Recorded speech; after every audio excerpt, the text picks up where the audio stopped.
আপনি হয়তো গাড়ি বিমা, বাড়ি বিমা, শস্য বিমা এর কথা শুনেছেন, কিন্তু আপনি হয়তো জানেন না আপনার বাড়িতে থাকা গ্যাস সিলিন্ডারেও বিমা পাওয়া যায় এবং কোনো রকম টাকা না দিয়েই।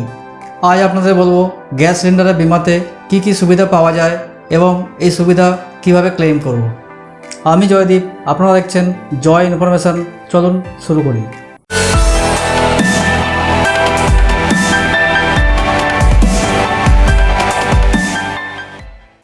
প্রত্যেক রেজিস্টার গ্রাহকদের 40 থেকে 50 লাখ টাকা ইন্স্যুরেন্স কভার দেওয়া হয়। গ্যাস সিলিন্ডারে কোনো রকম দুর্ঘটনা ঘটলে এই বিমার সুবিধা রেজিস্টার কাস্টমার ও তার পরিবার পাবে। এছাড়া থার্ড পার্টি কভারও পাবে, মানে দুর্ঘটনা ঘটলে নিজের বাড়ির জিনিসপত্রের জন্য ও আশেপাশের বাড়ির ক্ষতির জন্য। চলুন এবার আমরা জানি গ্যাস সিলিন্ডারের জন্য যদি কোনো দুর্ঘটনা ঘটে তাহলে ইন্স্যুরেন্স ক্লেম আমরা কিভাবে করব।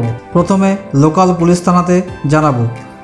দুর্ঘটনার 5 দিনের মধ্যে গ্যাস ডিস্ট্রিবিউটরকে দুর্ঘটনার কথা জানাবো ও থানাতে করা ডায়েরির একটা কপি দেব। ডিস্ট্রিবিউটর তখন গ্যাস কোম্পানি ও ইন্স্যুরেন্স কোম্পানিকে এ ব্যাপারে জানাবে। যদি দুর্ঘটনার জন্য কারো মৃত্যু হয় তাহলে তার অরিজিনাল ডেথ সার্টিফিকেট এছাড়া হসপিটালের অরিজিনাল বিল চাওয়া হবে। এগুলো ইন্স্যুরেন্স ক্লেম করার জন্য লাগে। এগুলো ডিস্ট্রিবিউটরের কাছে জমা করলে ইনকোয়ারি হয় ও ইন্স্যুরেন্সের টাকা দেওয়া হয়। এবার বলবো এলপিজি গ্যাস দুর্ঘটনায় বিমা পাওয়ার জন্য আমাদের কী কী শর্ত মানতে হবে।